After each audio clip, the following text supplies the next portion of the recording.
guys, how's it going? This is Mike here with another video. This is a video response for MDPrepper's contest. Um, Felt like this was a pretty cool contest. Good questions asked, um, for the VRs. Very good. So I wanted to get in on this one. I'm a new subscriber. I just found out about you earlier today by a good friend of mine here on YouTube, Primal Punch, and I wanted to get in on some of this action. So, the first question he asked is, what is your favorite prepping tool or object, something like that? And for me, it's a little bit different than a lot of people's, I would imagine. And the reason behind that is it's not a knife, it's not a gun, it's not an actual tool, but it's a book. And it's this book. Not necessarily this one in particular, but one of these books. And some of you may know what this is, some of you may not. This one's pretty plain looking, but hopefully you know what that is. This is something that I can always go to clear my mind. It's chocked full of promises from God to us, the believers. I've spent more time with my head in this book than I have in any other book, and I wouldn't have it any other way.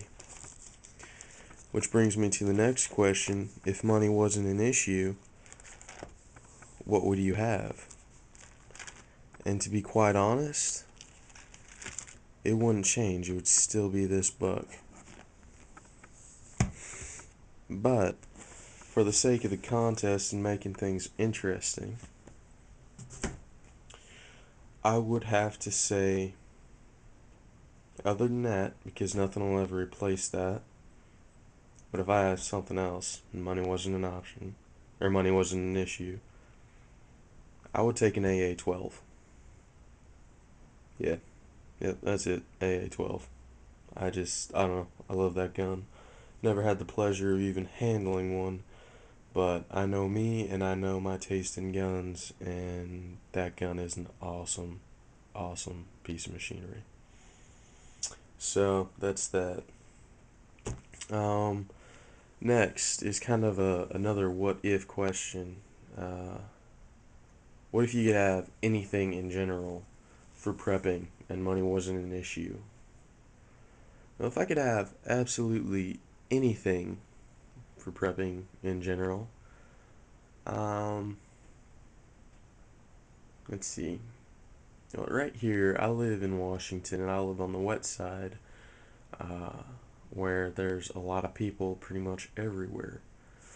So for me, I would say somewhere, you know, out in the country of some sorts, where I had some property, some water, where you could actually look and see, and I know where I would want to go. It's because, I don't have property, but my family has property there, and I mean, like, my dad has property there. It's in Conquilon, which is in New Mexico. So we got a few acres there, and there's a nice stream that runs right there, pretty much. It's a river, and it's nice. You can stretch out there. You got a lot of resources right there, and you can actually see for a little ways. So for me, it would be a nice, building on that piece of property, because I'm somewhat familiar with that piece of property, and my family is familiar with that property more so than I. So that's good. Um, and the last question that he asked was, what makes you unique? What is the most unique thing about your personal prepping?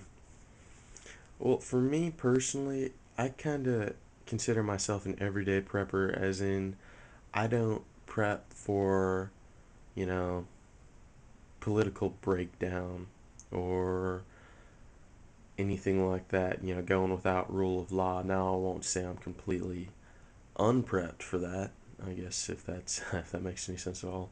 because I do keep my mind ready for things like that, and I have things for a situation like that. But I feel the odds that happening are very unlikely, so I don't spend the bulk of my time on that specific category of life. Maybe a power goes out or something like that. I just think that's a little bit unlikely. Whereas in what I feel is more likely is challenges that arise every day for all of us. And it comes back to the word. I base my beliefs off of this book. And I think that's one of the unique things that I have is I may not be the most physically prepared. I may not have the most things to be prepared, but I have a mindset of a champion. I have a mindset that I am more than a conqueror, that I can do all things through Christ who strengtheneth me. I have that mindset through my day-to-day life.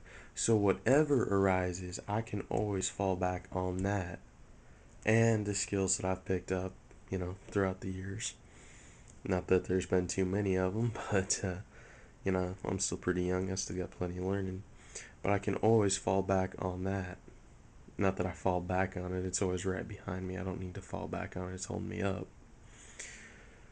But I would say that is the most unique thing about my prepping is um, my belief. It's not faith. I don't take stuff on faith. If I don't see it, I don't believe it. But I'd say it's my believing, my belief in God, and that He is the Creator, He is Almighty, and He will go through hell and back, figure of speech, to help me because I am His son. So I feel like that is the most unique part of my prepping. So I hope you guys enjoyed the video response. Um, you know, like I said, I do have a lot of fun things, and I can do a lot of fun things. I have some experience in bushcraft and so on and so forth. Urban survival. I mean, hell, I live in the middle of a city, so I have to know somewhat about urban survival. Um, but uh, but for me, I feel the most needed tool is the Word of God. The most unique thing about my prepping is that I know the most needed tool is the Word of God.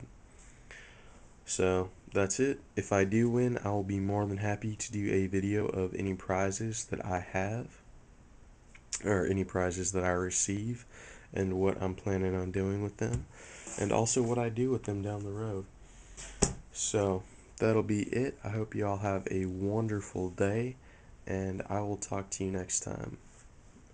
P.S. I guess I'm using my old camera here because it shoots in a much lower resolution and loads a heck of a lot faster, and I'm kind of running short on time to get this video up, so please forgive the lower quality of video. But I guess that'll wrap it up for real this time. God bless. I hope you all have a wonderful day.